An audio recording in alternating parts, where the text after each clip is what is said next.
Imagine a mind that awoke too soon. A man who opened his eyes in the 15th century, but whose consciousness operated in the 21st. Around him, the mire of the medieval world, plague, superstition, and the fires of the Inquisition. But inside his head, schematics for helicopters, submarines, and programmable automata were taking shape. This was the world of Leonardo da Vinci. History knows him as the artist, the creator of the Last Supper and the Mona Lisa. But this may be the greatest deception in the history of culture. For Leonardo, painting was merely a veneer, a practical means to earn patronage for his true passion. His obsession, the force that drove him to madness and to genius, was mechanics, war, anatomy. It was a relentless attempt to hack the source code of the universe. In 1966, within the quiet halls of the National Library of Madrid, an event occurred that sent a shockwave through the history of science. By sheer chance, during a routine inventory, 2 lost manuscripts were unearthed.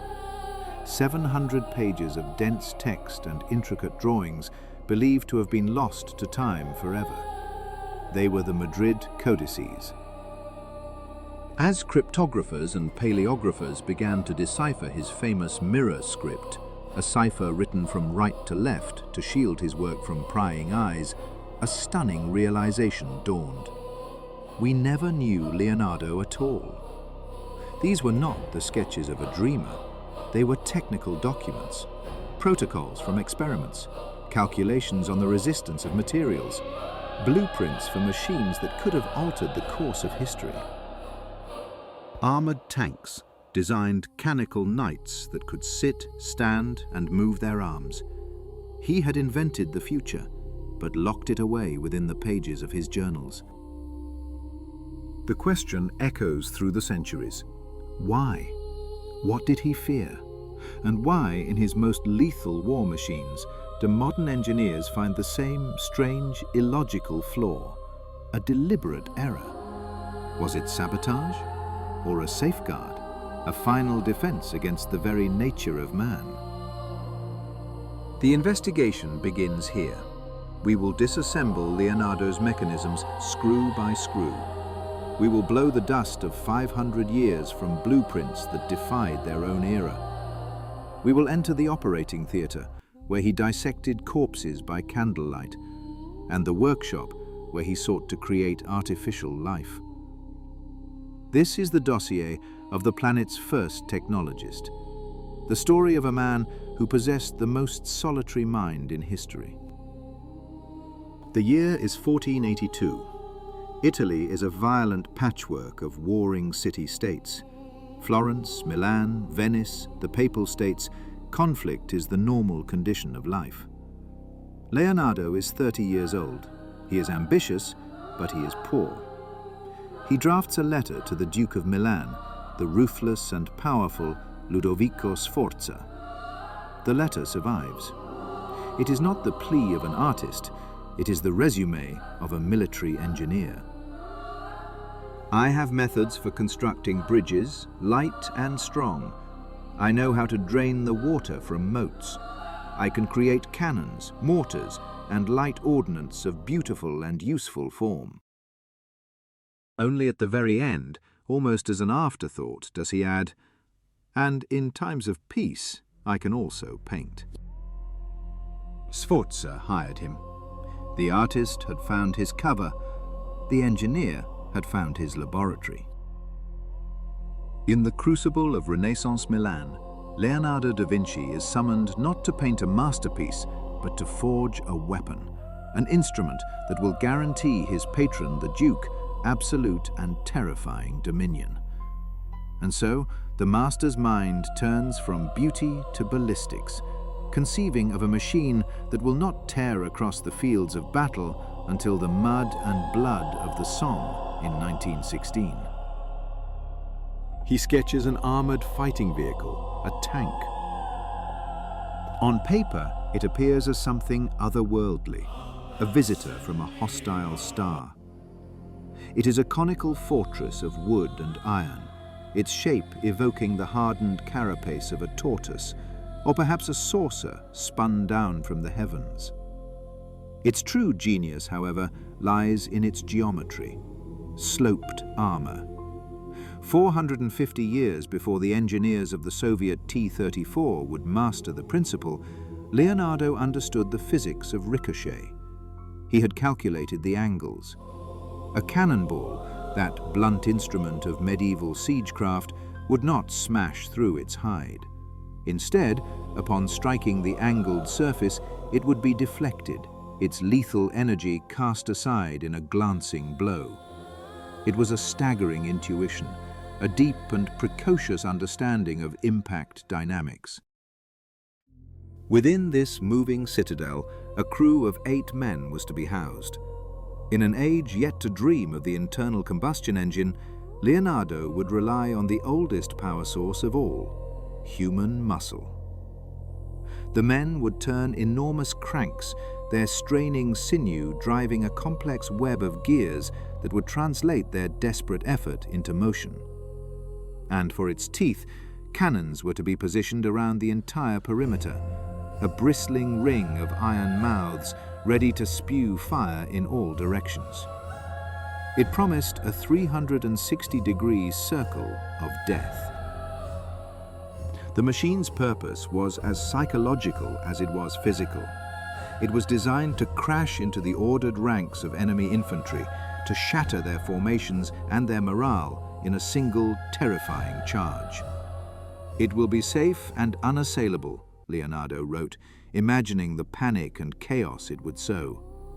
Once the breach was made, his own infantry would pour through the gap, turning a battle into a rout. It was a breakthrough weapon, a moving fortress breathing smoke and thunder, a spectre of industrial warfare haunting a pre-industrial world. It had no blind spots, it had no equal. And yet, it held a profound secret. Centuries later, in the early 2000s, a team of British military engineers, commissioned for a documentary project, attempted to construct Decade's transmission. They encountered a baffling, impossible paradox. The tank would not move. The drawings were flawless, yet fatally flawed. The cogwheels, designed to transfer power from the cranks to the drive wheels, were arranged in such a way that the front and rear axles would turn in opposite directions. The system was designed to lock itself, to tear its own transmission apart at the first application of force. How could Leonardo da Vinci, the master of mechanics, the designer of clocks and cranes of breathtaking complexity, commit an error so fundamental, so amateurish? The answer, experts now believe, is that it was no error at all.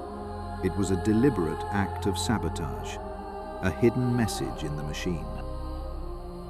This was Leonardo's conscience, etched into the very blueprints of destruction.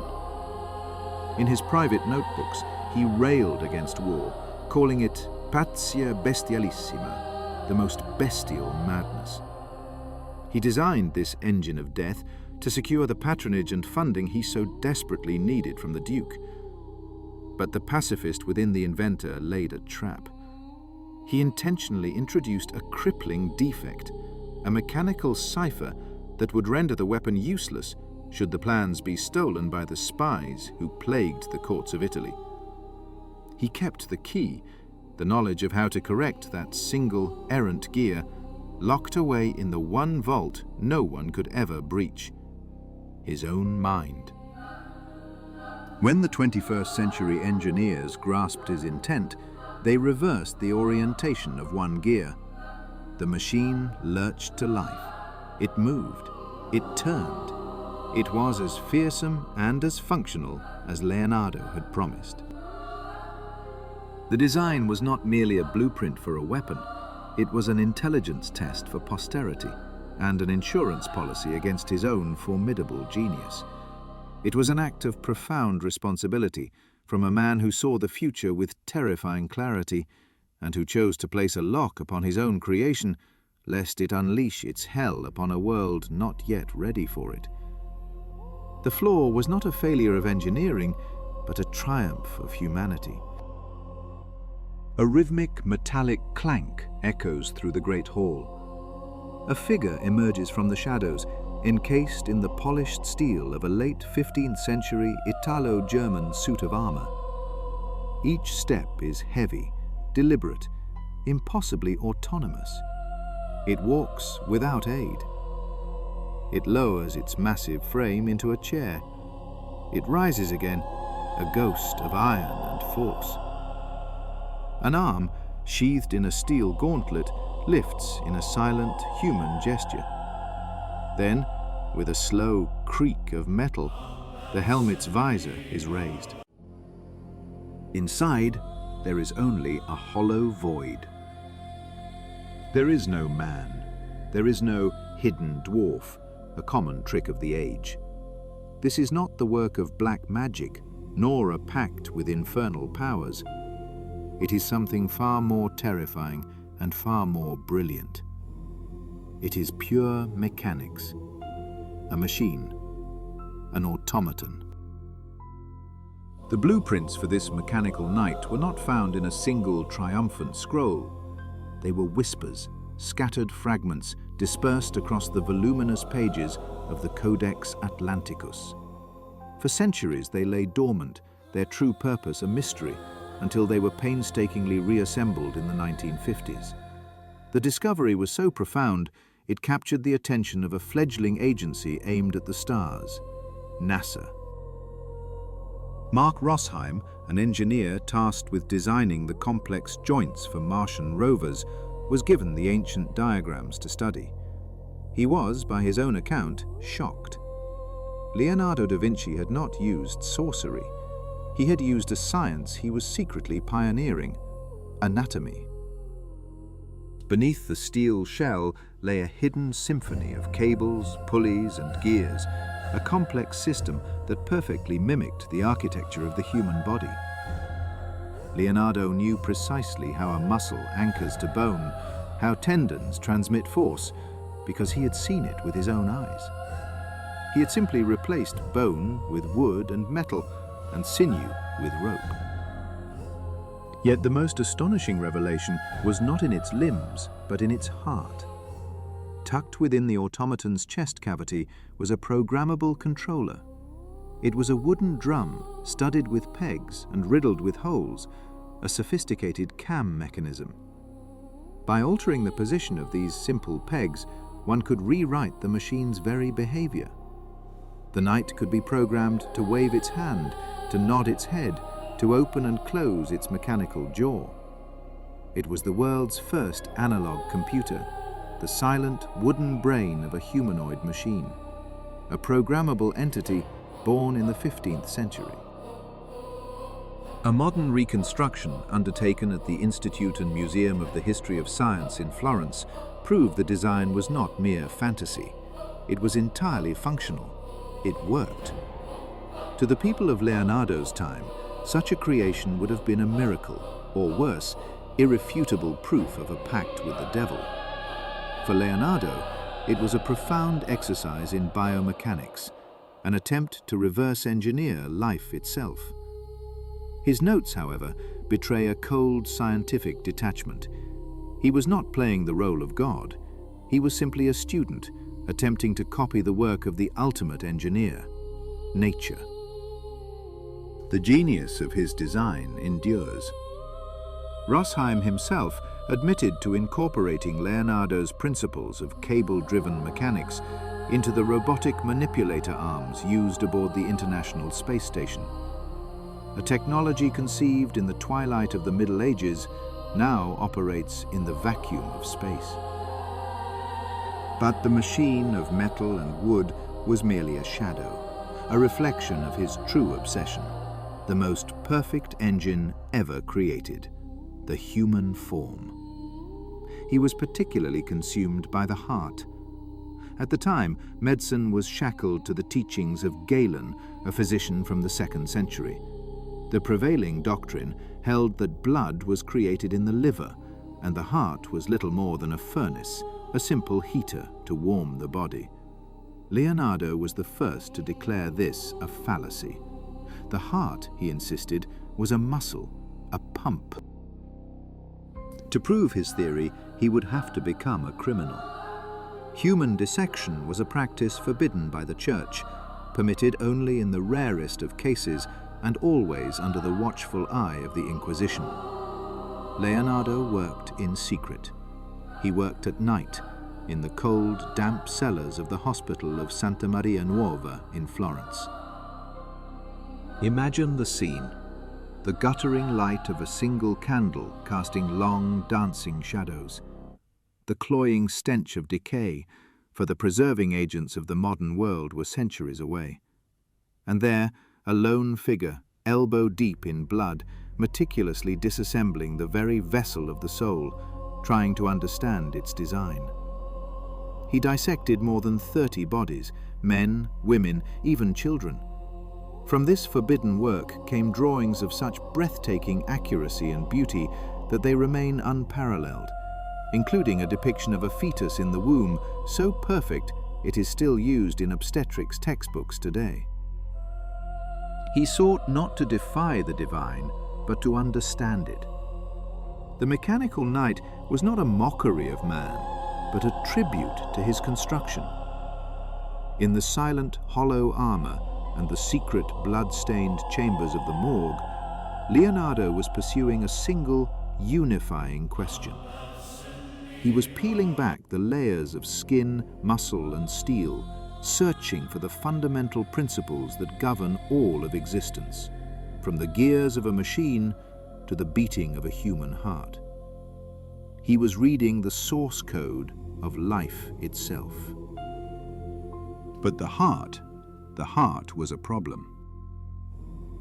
In the silent theater of the morgue, the heart presented a profound challenge. A cadaver's heart does not beat. It collapses, a lifeless vessel losing its vital form. How then could one possibly comprehend the intricate hydrodynamics of blood, the very river of life, within a chamber that death had rendered inert? To solve this, Leonardo da Vinci did what engineers of our own time do when faced with the invisible. He turned to modeling. He resolved to build a ghost, a transparent phantom of the heart's inner chambers. First, he procured the heart of an ox. He carefully filled its ventricles with molten wax, and as the wax cooled and hardened, it formed a perfect, solid cast of the interior space. This precise mold was then delivered to a masty aortic valve and its root. With this crystal-clear model in hand, Leonardo connected a pump. He began to force water through the glass aorta, but the clear fluid revealed nothing. So he introduced a tracer, mixing fine millet seeds into the water, allowing him to finally see the unseen. And in that moment, observing the swirling dance of the seeds, he witnessed a secret of nature that physicians would not rediscover until the closing decades of the 20th century.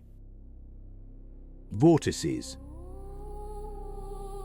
He saw that as blood surges through the valve, it does not simply pass through, it curls back upon itself, forming elegant, turbulent whirlpools within the pockets of the aorta, known as the sinuses. These swirling eddies create a gentle, uniform pressure on the outside of the valve's leaflets, helping them to close with a swift, perfect, and hermetic seal after each beat. It is the effect of a vortex ring, a masterpiece of natural engineering that prevents the violent slamming that would otherwise destroy the delicate tissue. Without this subtle mechanism, the human heart would wear itself out in a matter of years. Leonardo understood the fundamental hydrodynamics of blood flow in the early 16th century. Modern cardiology, armed with the power of magnetic resonance imaging, would only confirm his theory nearly 500 years later. His anatomical drawings, rendered with a feather quill, were never meant as art. They are the schematics of a biological machine, the blueprints of a bio-robot. He was the first to diagnose atherosclerosis, describing how he found chalky stones obstructing the vessels of an old man who had died peacefully. He detailed the ravages of cirrhosis on the liver. Had he published his vast anatomical atlas, the science of medicine would have leaped forward by 300 years. Millions of lives could have been saved. Countless surgeries might have ended in success instead of failure. But he never published. He guarded this knowledge, keeping it a profound secret. Perhaps it was a fear of the church and accusations of heresy. Or perhaps it was a more personal demon, his own relentless perfectionism. The belief that his work was forever unfinished may have become a curse upon humanity. If his war machines were a commission and his anatomy a scientific inquiry, then flight was a passion. It was an obsession. Leonardo despised gravity. He viewed humanity as a species of prisoners chained to the surface of the earth. He would spend hours motionless, observing the flight of birds. He would buy them in the marketplace, not for a cage, but for the simple joy of opening his hands, releasing them, and frantically sketching the explosive moment of takeoff. How does the wing generate lift? How does the center of gravity shift in an instant? Thousands of pages were filled with his calculations, his furious attempts to decode the sky. And then he understood. Air is not emptiness. It is a fluid. It has density, substance. It can be pushed against, leaned upon, and climbed. Among these notes lies a drawing that has become an icon, the aerial screw, the great-grandfather of the helicopter. The design called for a structure of linen cloth, stretched taut over a helical frame of reed and wire, spanning a diameter of 5 meters. Its form was a direct echo of the Archimedes screw, repurposed to ascend the air instead of water. Below, a platform was designed for 4 men. They were the engine, intended to run in a circle, pushing levers to rotate the central shaft. In his notes, Leonardo wrote with confidence, "If this instrument, made with a screw, be well made and be turned swiftly, the said screw will make it spiral in the air and will rise high." He had grasped the essential principle of vertical flight, that thrust is generated by the rapid rotation of a plane. But here, his transcendent genius collided with the brutal limitations of his age. The material science of the Renaissance offered only wood, canvas, and leather, all far too heavy. And the proposed power source, human muscle, was tragically insufficient. The power-to-weight ratio was a fatal, insurmountable wall. Leonardo's helicopter would never have flown. His designs were not failures, but prophecies written in ink. They were schematics for a future he could vividly imagine, but could not yet build, waiting patiently across the centuries for an age of steel, of alloys, and of engines powerful enough to finally set his vision free. The calculations are unforgiving. Human strength alone would never have been enough, not even to shift the great machine from its place on the workshop floor, let alone to make it climb the air. For that, it needed a power source beyond the imagination of its time. It needed an internal combustion engine. It needed aluminium, titanium, carbon fiber, materials of a distant future. And yet, the aerodynamic concept was utterly, flawlessly sound. The modern drone, the helicopter, these marvels of the 21st century ascend on the very same principles he sketched onto a scrap of parchment. Leonardo saw into the very heart of physics, but he had no fuel. This is the profound tragedy of the visionary: to see the destination with perfect clarity, but to find no road to it. The year is 1500. The city is Venice, La Serenissima. a shimmering mirage built on water, a global nexus of commerce, art, and espionage. But this city of wonders lives under a shadow. The formidable fleet of the Ottoman Empire threatens its existence. Sultan Bayezid II is preparing an invasion, his armada poised to blockade the lagoon and starve the Republic into submission. Panic grips the Venetian Senate. They turn to the one man in their midst whose mind operates on a different plane, a man who had recently arrived in their city, Leonardo da Vinci. They do not ask for a better cannon or a stronger wall. They ask for a miracle weapon. And he gives them one. He presents a project for a war to be fought not upon the waves, but beneath them. Leonardo proposes the creation of an elite unit of underwater saboteurs, the first special forces of the Renaissance. He has designed everything. The diving suit itself is a work of grim ingenuity, supple pigskin leather, rendered completely waterproof by an impregnation of fish oil. A helmet, fitted with glass viewing ports, allows the diver to see in the murky depths. Breathing tubes, fashioned from cane, are reinforced with end of the tube would be attached to a large cork float on the surface, ingeniously disguised as common flotsam. But this was not merely equipment for exploration. It was a kit for assassination on a grand scale. Leonardo designed specialized webbed gloves, fins for the hands, to give his commandos speed and agility. And he designed their primary tool, a gigantic corkscrew, a hand-cranked auger powerful enough to bore through the hull of a warship. The audacity of the plan was breathtaking. Under the cover of darkness, the divers would slip into the water, approaching the anchored Turkish galleys in total silence. They would work beneath the surface, drilling hole after devastating hole into the thick wooden hulls. Once breached, the ships would take on water, their own weight pulling them down into the abyss without a single shot fired, without a single alarm raised. The design was astonishingly prescient. The suit included a receptacle for urine, allowing a diver to remain submerged for hours.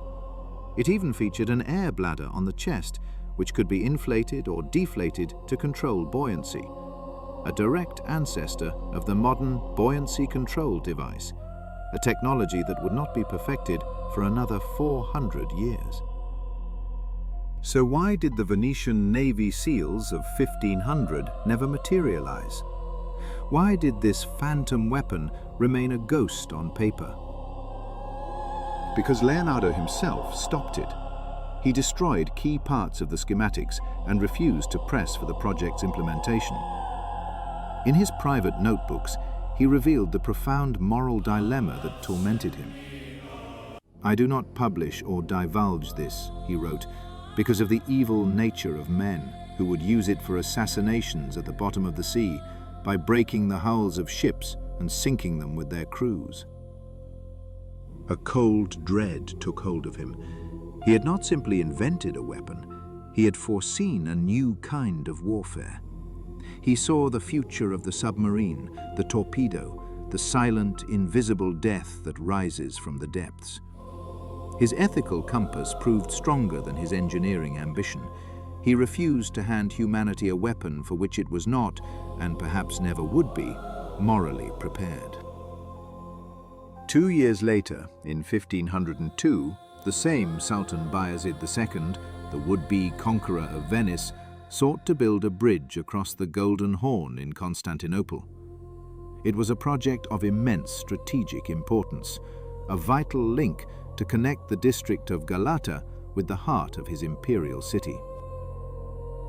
And Leonardo, the man who had designed a way to sink the Sultan's fleet, now picked up his pen and wrote a letter to the Sultan himself.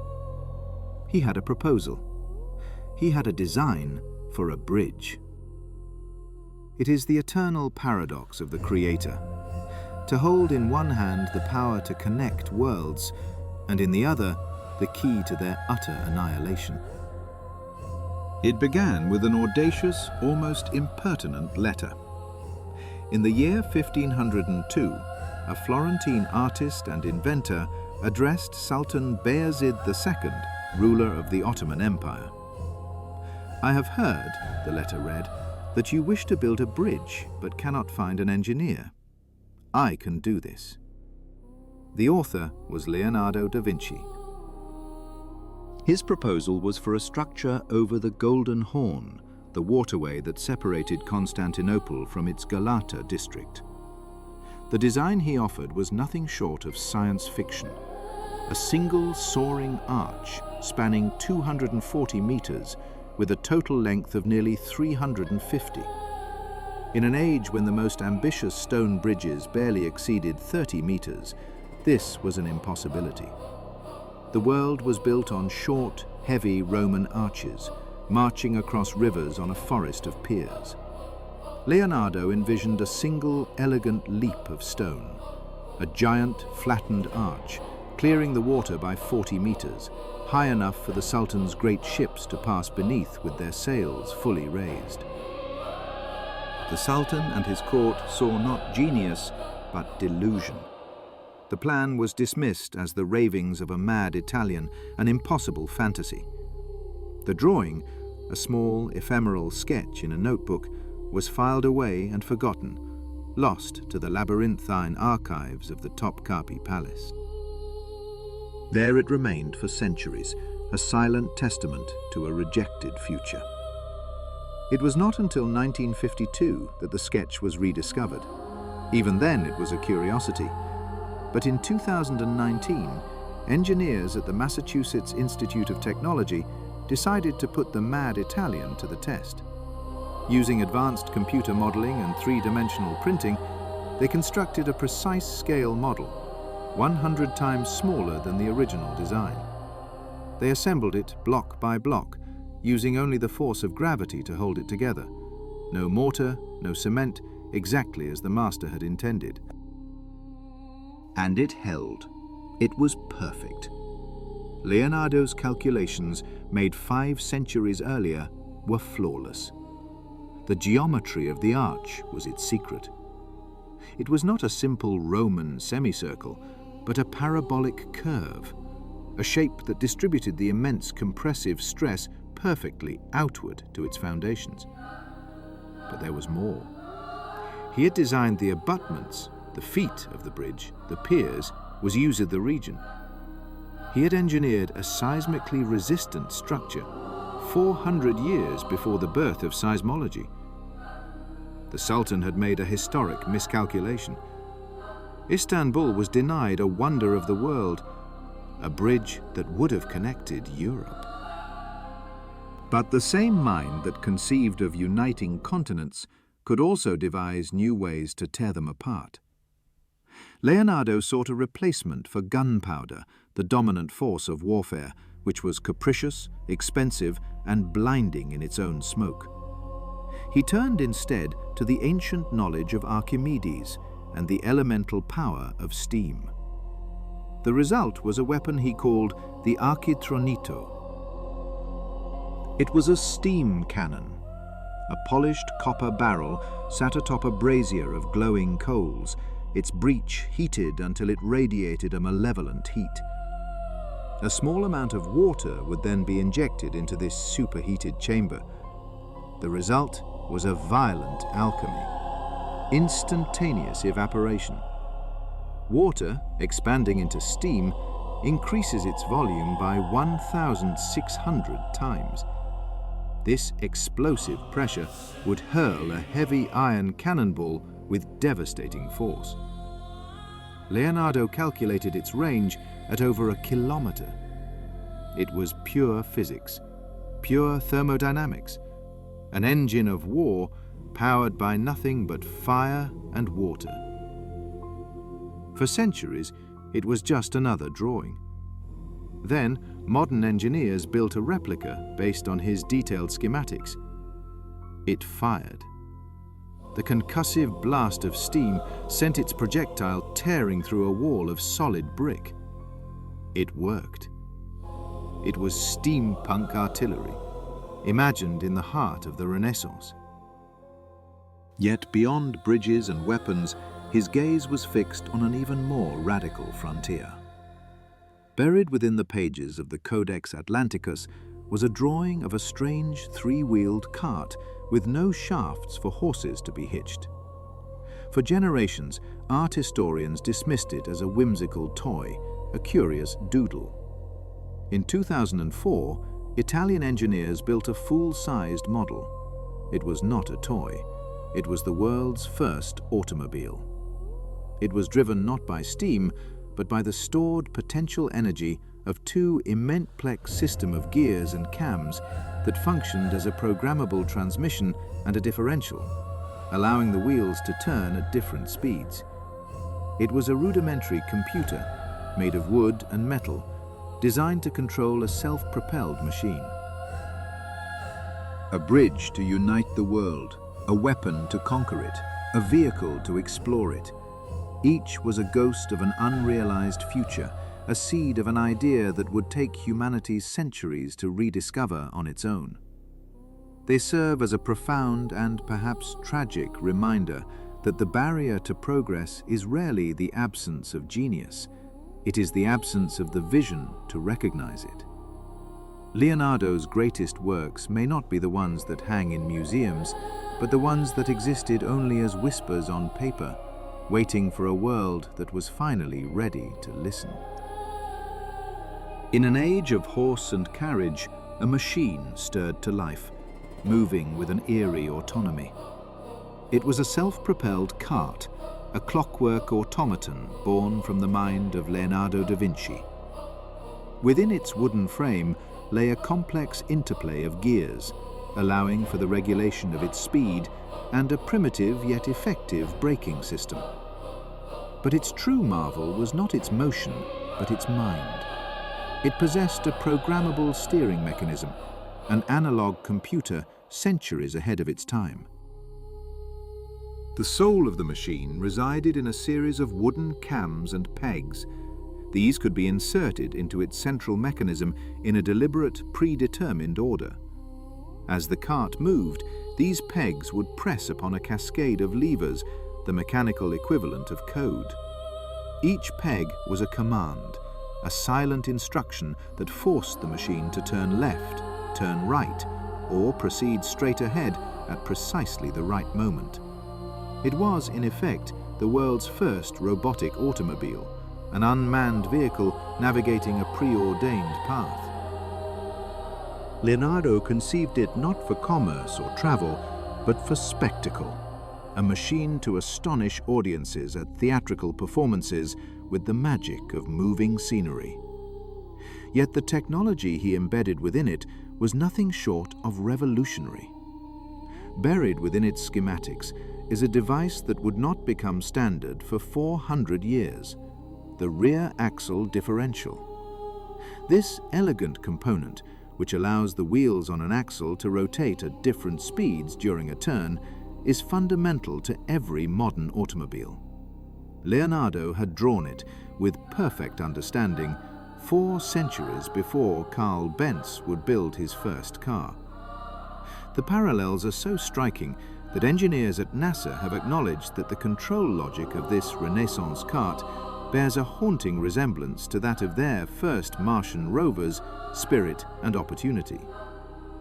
Ac shape on a dusty page in 15th century Italy. But Leonardo's mechanical genius was not confined to creating marvels for the stage.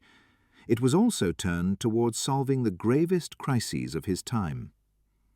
In the year 1484, Milan was a city suffocating under the grip of the Black Death.